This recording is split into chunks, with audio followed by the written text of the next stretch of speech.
you know how we use an imbalance, a fair value gap. And when a fair value Yeah. gap gets invalidated, you know how we also use it as an inverse fair value gap, right? Yes, boss. Awesome. Now, the same applies to the mitigation block.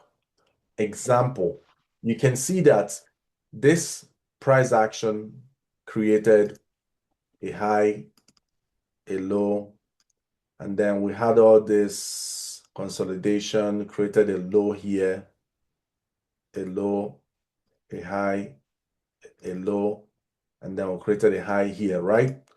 And then right Yes, here, sir. we broke structure. Now, if you look at this price action, you will see that this is the mitigation block to this price action, right?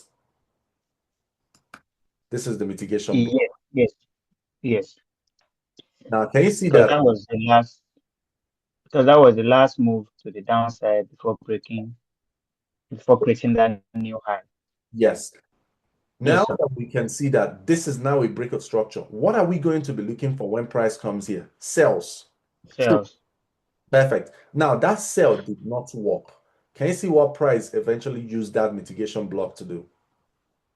for buys. Exactly. It now Run, used it. run on liquidity, then buys.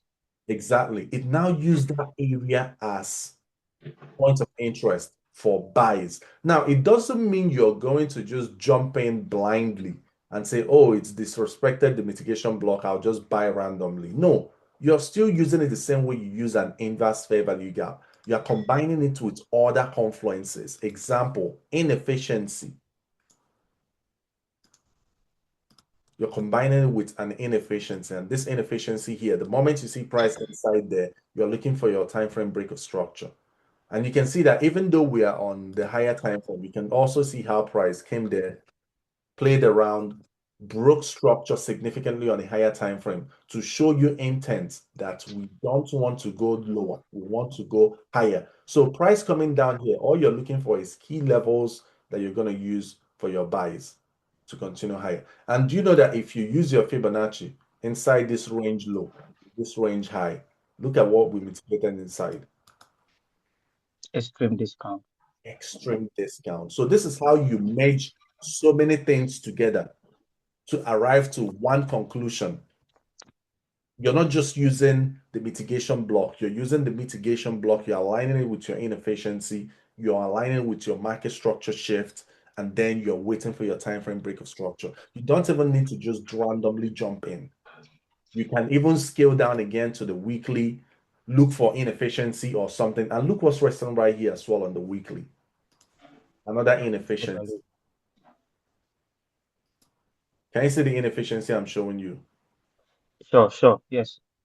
Another inefficiency is resting right there. So you can now say if we break maybe a 1 hour, a 4 hour structure down here, I'll look for a buy.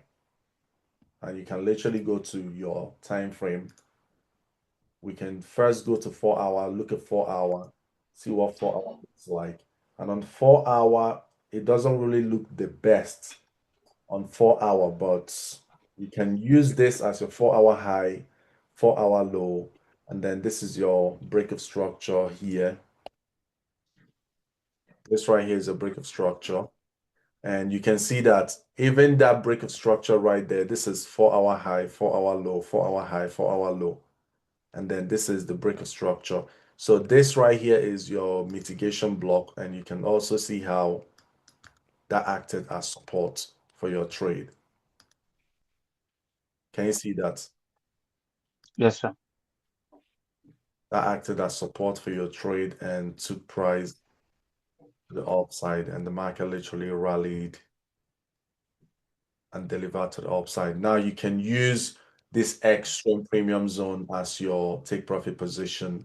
Once price is getting there, you get out, or you can even use this low resistance as take profit position as well, or you can use inefficiency as well. So many things right there that you can use as take profit. And this is inefficiency as well. You can use it as take profit. So you can basically have your take profit one, take profit two.